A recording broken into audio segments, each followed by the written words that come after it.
Materi kita yang pertama tentang berwirausaha itu ternyata kalau kita lihat saudara-saudara, ya mereka-mereka yang besar-besar gitu seperti Yusuf Kala, kalau Indonesia ya Yusuf Kala, Fakri, termasuk itu siapa itu Faisal Tanjung, itu dimulai dengan mimpi. Mimpi itu apa? Mimpi dan wirausaha itu tidak hanya mimpi, tapi tidak hanya sekedar cita-cita, tapi mimpi besar. Maka impian menjadi wirausaha itu menjadi penting. Mimpi saya nanti pengen apa ya, seolah mimpi itu kan tidak tercapai, tapi ini bagaimana harus tercapai. Maka nanti kita coba lihat pernyataan-pernyataan dari mereka-mereka yang sudah bisa sebagai wirausahawan besar. Itu nanti ada banyak istilah-istilah yang dulu dia tidak mengira kalau bisa sebesar semacam ini, termasuk Nadiem Makarim jadi menteri itu. Ada kemampuan yang luar biasa, bagaimana dia melihat fenomena ada teknologi informasi dikatakan dengan Gojek ya, Pak Ojek ya, Ojek demikian rupa, lalu dia punya inovasi-inovasi menjadi besar. Nah, oleh karenanya seorang berwirausaha tentu mimpi besar, cita-cita yang besar maksudnya itu menjadi hal yang penting. Oleh karena itu pada tahap pertama ini nanti apa itu wirausaha, tentunya kita harus berpijak pada pakar-pakar yang sudah membawakan tentang pengertian wirausaha. Kemudian apa sih keuntungan dan kerugiannya?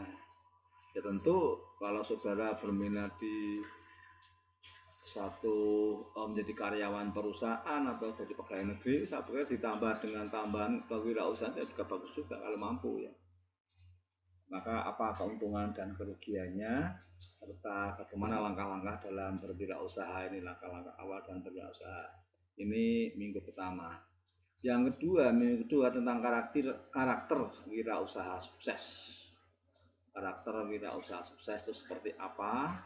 Kemudian di dalamnya juga ada faktor-faktor yang menyebabkan kegagalan dalam berwirausaha. Jadi bagaimana karakter psikologinya mereka-mereka yang sukses. Di samping itu tentunya yang gagal itu juga perlu kita pelajari untuk bisa kita hindari yang gagal itu kalau mungkin kan begitu. Yang ketiga tentang bagaimana menemukan peluang usaha, memilih lapangan usaha dan mengembangkan gagasan usaha. Kita melihat kanan kiri kita, oh ini sudah ada, sekarang ini kalau di sekitar kampus kan banyak laundry, ya memang harus bersaing. Nah bagaimana kita mungkin menjemput bola bisa jadi dengan dilihat dari si harganya agak dimiringkan begitu, agak dimurahkan dan sebagainya itu. Nah, kemudian nanti yang lainnya mungkin agak ditingkatkan, tinggikan gitu. Yang keempat, aspek produksi ya. Apa itu pengenalan produksi? Bagaimana kebutuhan untuk proses produksi, bahan bakunya, biaya produksinya bagaimana, proses produksinya seperti apa, pengendalian produksinya seperti apa. Akhir-akhir ini kan di Indonesia oleh pemerintah kan dicetak itu uang 75.000 itu nanti bukan alat tukar itu. Nanti sebagai cenderamata nanti bisa dibeli oleh masyarakat dengan harga sekarang 9.000, mungkin 5 tahun 10 tahun lagi bisa jadi 100.000 atau 200.000. Nah, ini kan bagian dari kok itu nggak diperbanyak saja biar uangnya itu banyak dan sebagainya. Ternyata ada ukuran-ukuran pengendalian produksinya. Di bidang kewirausahaan biasanya ada dua bagian penting berwirausaha itu, yaitu yang pertama tentang jasa, jual beli, dan yang kedua adalah produksi. Cuma itu. Dan yang kelima tentang komunikasi, itu menjadi penting dalam proses berwirausaha. Tidak mungkin kita tanpa komunikasi gak jalan. Komunikasi dengan orang lain, komunikasi itu mesti ada 3 komponen. Saya selaku komunikator yang mengkomunikasikan, kemudian dia yang menjadi komuniki, yang kita komunikasi itu, kemudian apa materinya, komunikasinya. Maka pengertian apa itu komunikasi, komponen, tujuan, fungsi, kegunaan, pentingnya komunikasi dalam organisasi, bagaimana teknik persiapan dalam komunikasi, dan bagaimana presentasi, itu nanti kita pelajari dalam satu sesi.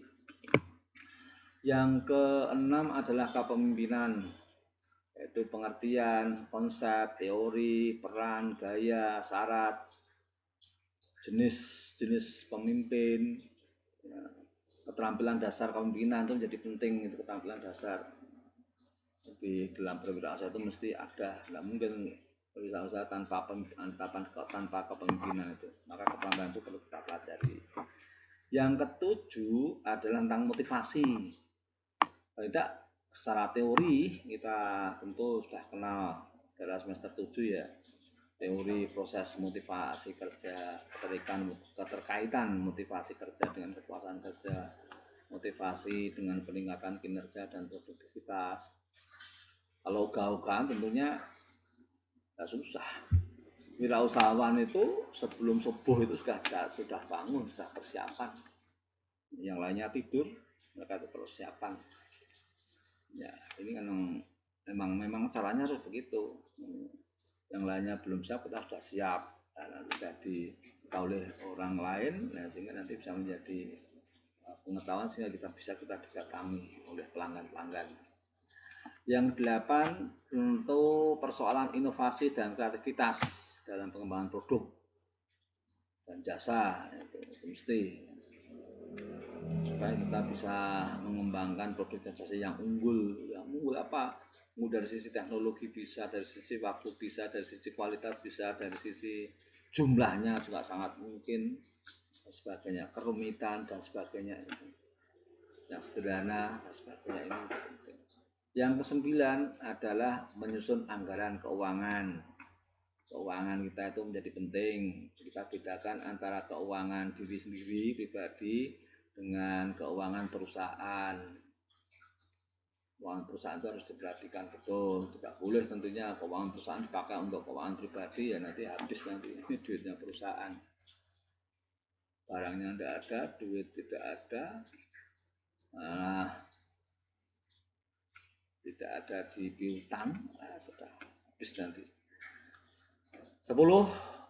Bagaimana mengukur kinerja yang nyata. Kita itu, ini sangat penting ya ini ya.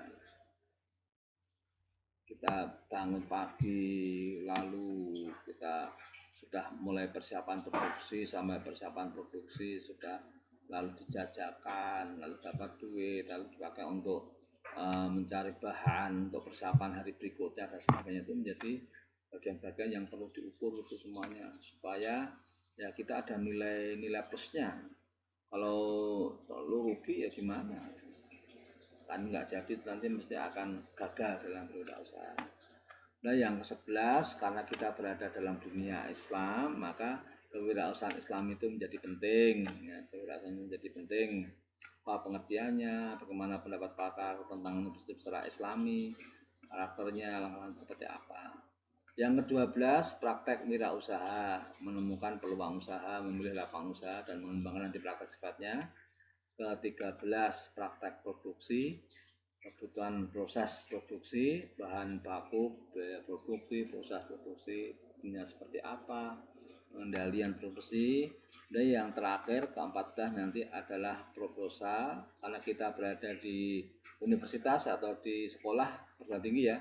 Sana ada program namanya program kreativitas mahasiswa, ada sekian bidang. Satu bidang diantaranya adalah program kewirausahaan.